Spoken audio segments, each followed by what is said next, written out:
Desde Valparaíso para todo el país marítimo, iniciando Empresa Océano junto a Rodolfo García, líder de la industria portuaria, que esta semana ha sido bastante negra. Rodolfo, un gusto de saludar. Un gusto, Tilo. Ha sido una semana bastante compleja, Tirio, por el paro portuario ilegal, y esto hay que recalcarlo. Estamos frente a un paro portuario ilegal. Tus colegas de repente en la prensa hablan mucho del paro, pero se les olvida mencionar que esto es un paro ilegal. Estamos frente a un hecho ilícito. Y mire, nosotros estuvimos indagando este tema. Viajamos a uno de los puntos más álgidos, como es Puerto Angamos, y descubrimos un fenómeno, porque parece que la gente trabajadora está despertando, está empezando a exigir sus derechos contra estos movimientos ilegales.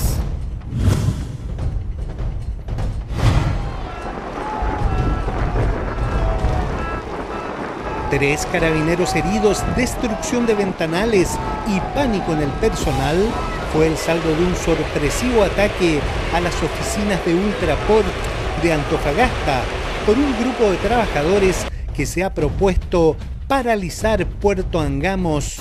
La violencia del acto ocupó los principales portales nacionales y regionales de noticias y causó conmoción en el personal del terminal. No abarca todo y es complicado porque igual hay familia de por medio y por la angustia nos dan ganas de seguir trabajando, entonces, pero el trabajo sí o sí.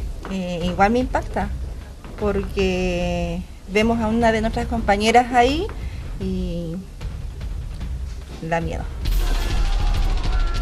El ataque a Ultraport fue el corolario de una seguidilla de acciones violentas a cargo del sindicato número 2 de trabajadores contratados de Puerto Angamos, quienes han protagonizado violentas acciones para obligar al resto de los trabajadores a sumarse a un paro ilegal que los demás sindicatos no comparten. Han amenazado a los trabajadores por teléfono que le van a ir a destruir sus casas, a sus familias. Están todas las amenazas, sobre todo las que han hecho por teléfono, puestas en la PDI. Tenemos una compañera de trabajo, se llama Marina Risi, ¿cierto?, que está herida. Hay otros dos compañeros más que están heridos. Han atacado a los buses donde tenemos dañada a una persona. Rompieron un bus, lo destrozaron. Eso no son maneras de expresar lo que está pasando en este minuto. En este momento el trabajador portuario está quedando a nivel nacional como matones. Nosotros creemos en el Estado de Derecho. Si no puede ser que en este país las cosas se arreglen en la calle quemando neumáticos o apedreando casas. Eso no puede ser. A 16 días del paro iniciado el 22 de diciembre, la autoridad se decidió por fin a realizar lo que no hizo en los paros del año pasado, como es asegurar el legítimo derecho de los trabajadores a acceder libremente a sus puestos de trabajo.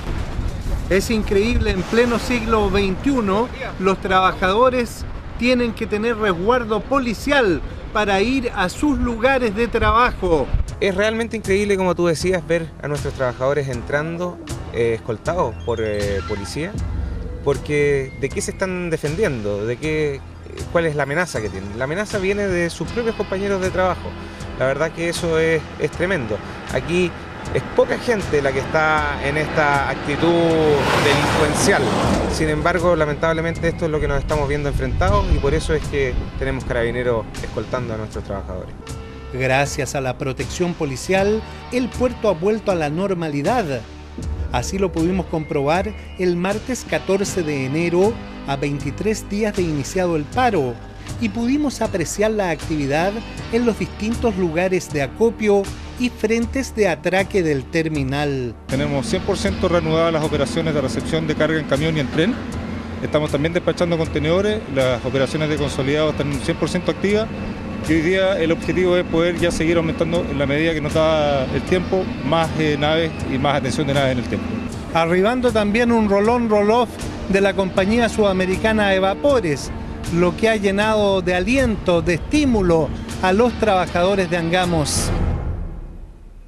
A pesar de los avances, los manifestantes del sindicato número 2, apostados en un campamento ubicado a 30 metros de la entrada principal del puerto, realizan acciones intimidatorias, algunas con la participación de encapuchados, los que han intentado interrumpir el tránsito ferroviario, obstaculizando la vía, realizando quema de durmientes y alteración de su mecanismo. Uno de los protagonistas principales de estas acciones es el carismático secretario del sindicato número 2. Y respecto de los hechos de violencia que hemos visto ayer en Ultraport. No me puedo referir al tema porque mi abogado está viendo eso. ¿Pero qué opinión tiene usted? Lamento lo que le pasó a los carabineros. ¿Lo lamenta en serio? No sé, pues me ve con cara de broma. No, ¿cómo se tapa la cara? No me tapo la cara, amigo. Sí, con el teléfono. Pero cuéntenos con libertad. ¿Qué le voy a contar? La filosofía de su movimiento. Pero vamos a hablar afuera, ya vamos. Y entonces, ¿por qué los hechos de violencia? Pero cuéntenos, a ver, cuéntenos acerca de su filosofía, de todo este movimiento.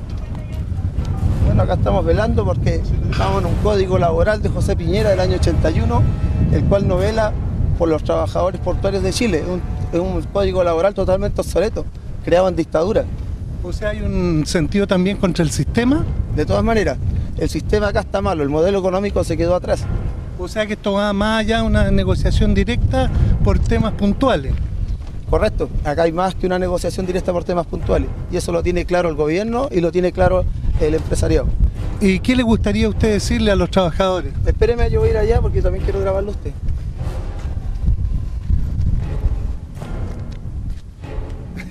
No lo vaya a conocer usted es zorro marítimo. Está bueno eso ya. Si bien no compartimos los mismos ideales. Bueno, pero cuénteme así en el fondo. Pero reconozco su habilidad. Mire, tengo hostigamiento al caballero. Pero ¿cómo hacer hostigamiento a la prensa que le quiere preguntar? Me está hostigando hace rato. Pero con todo respeto, ¿usted ha pensado, por ejemplo, en la señora Juanita que vende sándwich a los camioneros, en los pequeños agricultores, lo que significa un paro para ellos? ¿Y usted ha pensado en la gente que está ahí 22 días sin sus hijos, es decir, con sus hijos, sin tener agua, sin tener baño? ¿Ha pensado en ello? A lo mejor no, pero también le pregunto sobre otra gente que no tiene nada que ver con esto y sufre las consecuencias de un paro. Yo soy un dirigente sindical, no soy un terrorista. Soy un luchador que está diciendo que acá el modelo económico está malo. Acá hay que cambiar el código laboral, hay que hacer tremendas reformas. Yo no estoy ni de la derecha ni de la izquierda, pero acá los dos tienen la culpa de cómo estamos los trabajadores hoy en día. ¿Pero por qué tienen que pagar justo por pecadores? Gente que depende de este sistema de sus cargas y enfrentarse a un paro y no poder despachar sus mercancías. ¿Por qué se ha perdido plata? Yo creo que mucha gente sí. ¿Los empresarios han perdido mucha plata? No, pero los pequeños empresarios, los jornaleros, gente que queda parada también. ¿Ha pensado en eso? Los empresarios han pensado en ello, no piensan, porque nosotros estamos chanchando por pesos, porque él sea contratado, porque él tenga vacaciones. Estamos hablando de cientos de pesos. Y acá ustedes prefieren perder millones de dólares antes de dar mejores beneficios a los trabajadores. Así de tercos son los empresarios. Pero ¿por qué usted no piensa que los empresarios también hacen algo positivo en una alianza con los trabajadores, en un sistema distinto? ¿Positivo qué? Los tienen sin agua, los tienen sin baño. La denuncia de Solar es objetada por los dirigentes de los sindicatos de eventuales. Uno, no estamos mal pagados, estamos bien pagados. Tenemos unos baños espectaculares, me gustaría que ustedes lo fueran a verlo. La condición, el cambio de guardarropía es espectacular. Aquí no es nada malo como usted ha dicho otras veces. Habla de precariedad. Ustedes tengan van a tener la posibilidad de revisar el puerto como está. Aquí no hay precariedad. El señor Vargas en una entrevista que le hicieron en la televisión decía que era por la dignidad, porque en Puerto Angamo los trabajadores no tenían zapatos de seguridad. Falso, por favor. ¿Qué es lo que le dicen a la opinión pública? Vengan acá y conozcan la verdad. ¿Y a su juicio qué hay detrás de todo esto? ¿Por qué pasa esto? ¿Quiénes son estas personas? Aquí yo creo que hay un tema político. Nosotros tenemos necesidad de trabajar. Y como hemos conseguido lo que necesitamos, estamos acá adentro, ejerciendo nuestro derecho. Encuentro que el sindicato número 2 está actuando mal con los demás trabajadores. Nosotros estamos claros que ellos están en una negociación y están peleando su derecho. le corresponde, pero a nosotros nos corresponde el derecho a poder trabajar libremente. Cada trabajador tiene el derecho de elegir dónde quiere estar y dónde quiere trabajar y no estar bajo la amenaza suya fuera de su trabajo.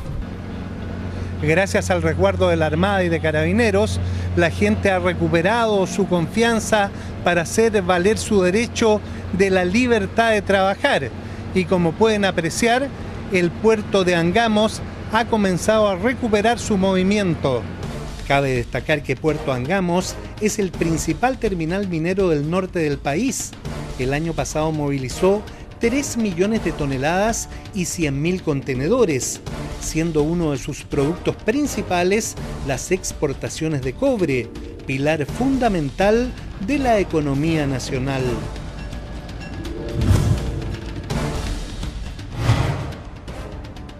Y cuando junto a José Soto, el camarógrafo tan valiente que estuvimos acompañados en Angamos, abandonamos Puerto Angamos, todavía seguían los intentos de sabotear el ferrocarril. Estuvimos leyendo la ley, ¿eh? Si alguien sabotea un ferrocarril son 3 años de cárcel. Y si lo hace durante una huelga, son 6 años, Rodolfo. Bueno, yo Atilio, yo creo que las declaraciones del dirigente queda claro. Yo no quiero entrar a discutir los puntos que él está planteando. Me parece que son, si él quiere ir contra el sistema, me parece legítimo. Si él quiere que no existan más AFP, me parece legítimo. Si él quiere que los empresarios paguen más impuestos, me parece legítimo de su punto de vista. Lo que no me parece legítimo entonces es que la empresa, frente a ese tipo de peticiones, no puede hacer nada.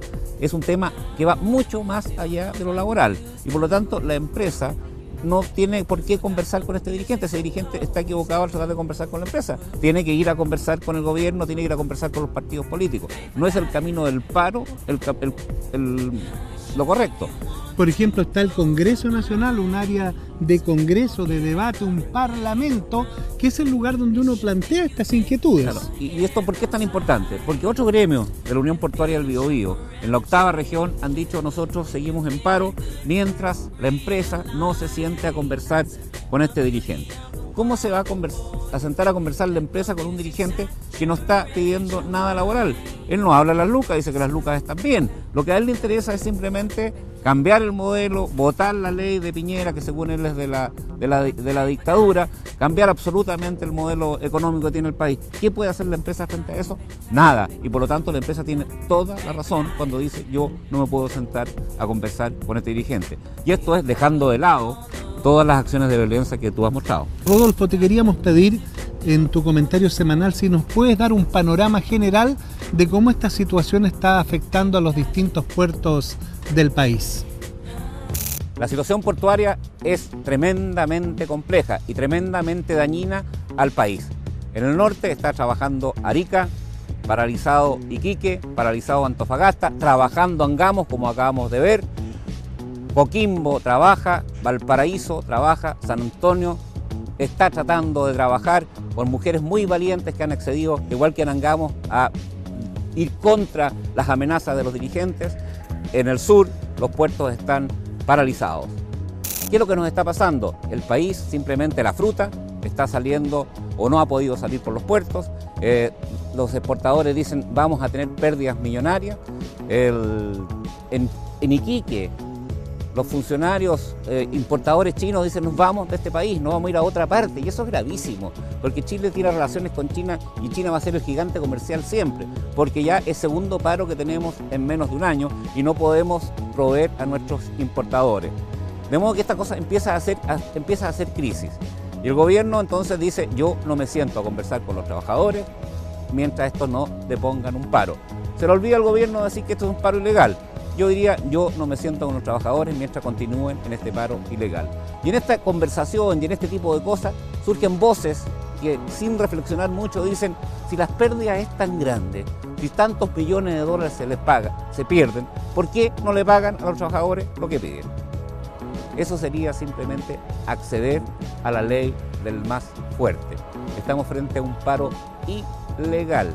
Si nosotros accediéramos, o cualquier gobierno accediera a pagarle a los trabajadores que hacen un acto ilegal, que hacen una petición ilegal, estaríamos en el oeste. Es como si usted viene de Santiago a pasar unos días a Viña, viene con su familia y el señor del peaje le dice: ¿sabe, señor? como usted va a gastar plata y tiene plata para gastar en Viña, yo hoy día en vez de cobrarle 2 lucas por el peaje, lo voy a cobrar 15 lucas. Y si no, no pasa. Eso es un acto ilegal. Y eso es lo que estaríamos aceptando si aceptamos pagarle a estos trabajadores por lo que los daños hacen. La respuesta no es esa, la respuesta son los tribunales de justicia y restablecer el orden público. Frente a actos ilegales no hay negociación posible. Escuchaba con interés sus palabras y me hago una pregunta y se la hago al país. ¿Por qué tardó tanto el gobierno si el año pasado hubo un paro de más de un mes en hacer lo que hizo este año? Llevar a la fuerza pública para que se cumpla el derecho constitucional que tenemos los ciudadanos del libre acceso. ¿Por qué no se envían abogados y se analizan estas situaciones de sabotaje y se envía un equipo y se hacen las demandas que correspondan? Yo creo, Atilio, que el gobierno estimó que estaba frente a dirigentes que querían velar por el derecho de sus trabajadores y no frente a dirigentes, como lo vimos en la entrevista que tú hiciste, que tienen una agenda política y que son capaces de hacer cualquier cosa por estar en el medio político. Y cuando ese puede haber sido el error del gobierno, entonces dilató mucho esta acción y creó falsas expectativas. ¿Es posible aplicar, por ejemplo, alguna ley superior como la Ley de Seguridad Interior del Estado en estos casos? Es un asunto que tiene que resolver el propio gobierno en su momento oportuno, ¿no? ¿Mucha mano blanda? Yo no sé si hay mano blanda, pero sí se han abierto demasiadas puertas y mesas de negociaciones y los trabajadores saben que si presionan van a obtener negociaciones. Y no nos olvidemos que en el sector portuario desde el año 97, desde el famoso acuerdo de Insulsa, cada vez que los trabajadores portuarios han paralizado, han obtenido algún tipo de beneficio y han obtenido lucas. Y hoy día los trabajadores portuarios están pidiendo 5 millones de pesos cada uno. Eso significa el doble de que si le pagáramos la media hora a todos hasta el año 2005. Mire, uno como ciudadano va y le cobran un parte por un error, por una falta de hablar por teléfono, uno lo paga. Uno tiene que cumplir la ley rigurosamente. ¿Por qué no se aplica la ley con los malos elementos? Es un asunto que tiene que resolver el Ministerio del Interior, Atilio. Bueno, lo invito a la segunda parte de nuestro programa donde nos vamos a dar un hermoso baño de cultura marítima.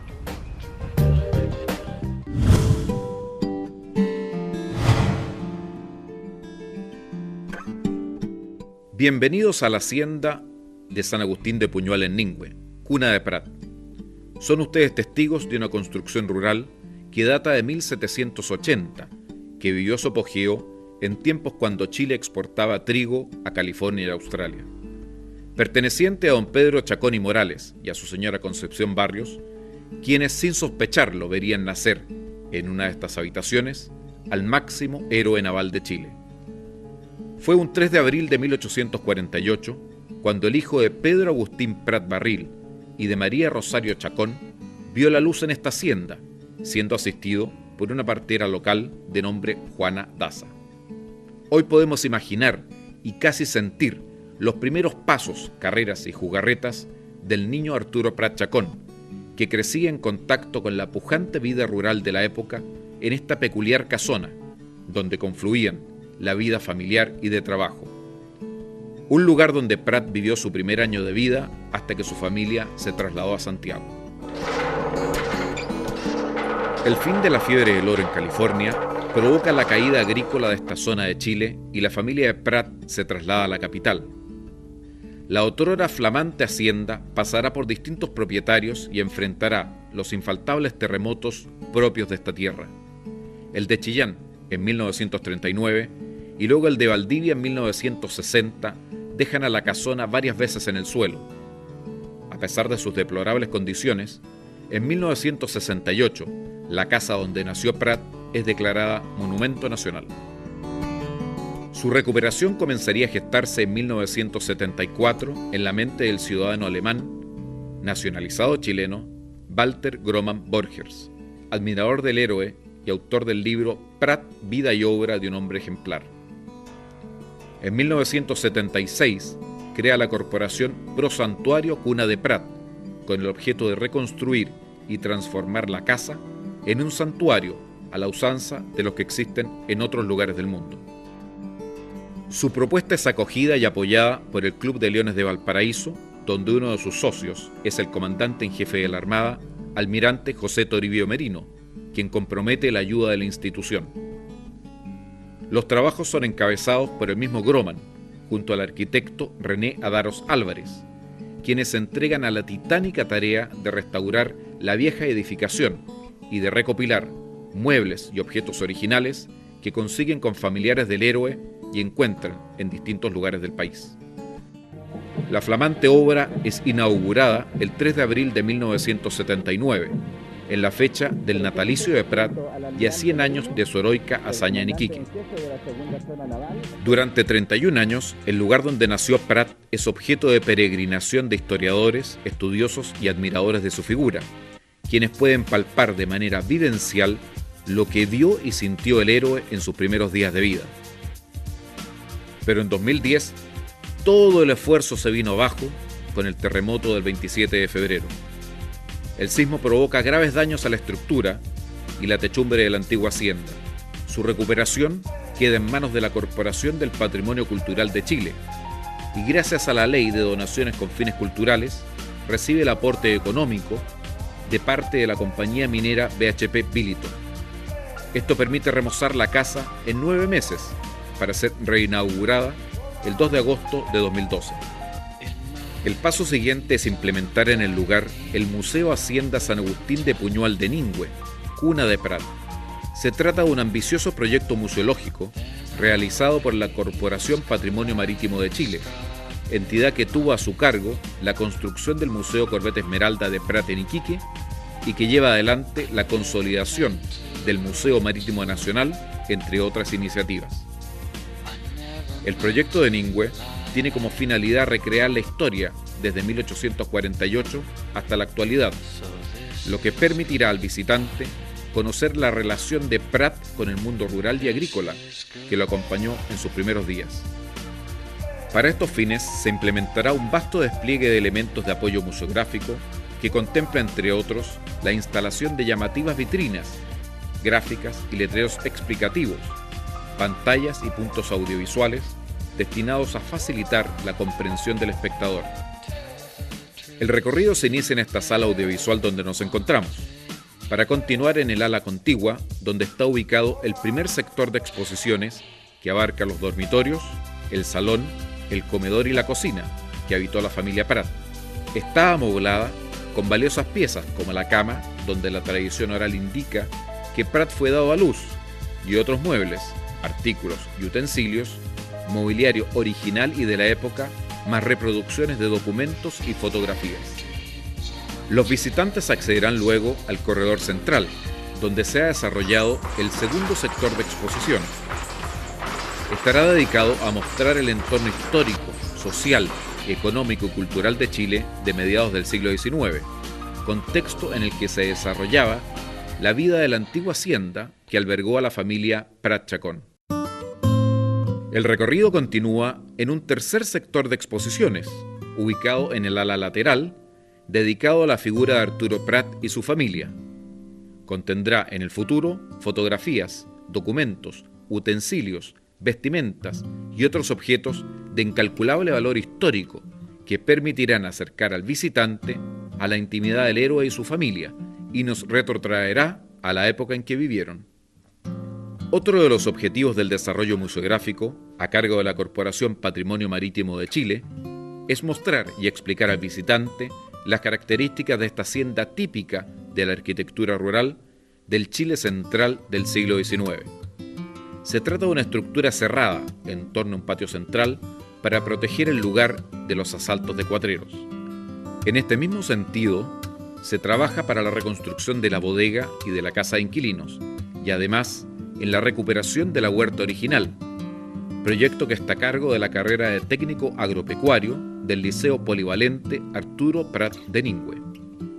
El objetivo final del Museo Hacienda San Agustín de Puñual de Ningüe, cuna de Prat, es la recuperación en plenitud del lugar donde nació y se templaron los primeros rasgos de carácter y la personalidad del protagonista de una de las hazañas más heroicas que recuerda la humanidad. La implementación definitiva de este proyecto museológico estará condicionada a la disponibilidad de recursos financieros que hagan posible su concreción y se estima que en el futuro más de 23.000 visitantes llegarán al museo cada año. Bienvenidos entonces y disfruten de su estadía en esta casona histórica que rememora el lugar de nacimiento de nuestro máximo héroe naval. Es cierto lo que se comenta en la nota, Tilio. En otro país del mundo, esa casa sería un patrimonio, estarían todas las guías turísticas. Yo creo que Arturo Prat se merece todos los homenajes, como también se merece un homenaje de HP Billington de cooperar en este esfuerzo. Un gran reconocimiento entonces a los empresarios que ayudan a llevar adelante la cultura y los valores patrióticos. Y lo bueno que ahí está el almirante Codina comandando esta corporación que ha tenido ese exitazo de la réplica de la Esmeralda Rodolfo.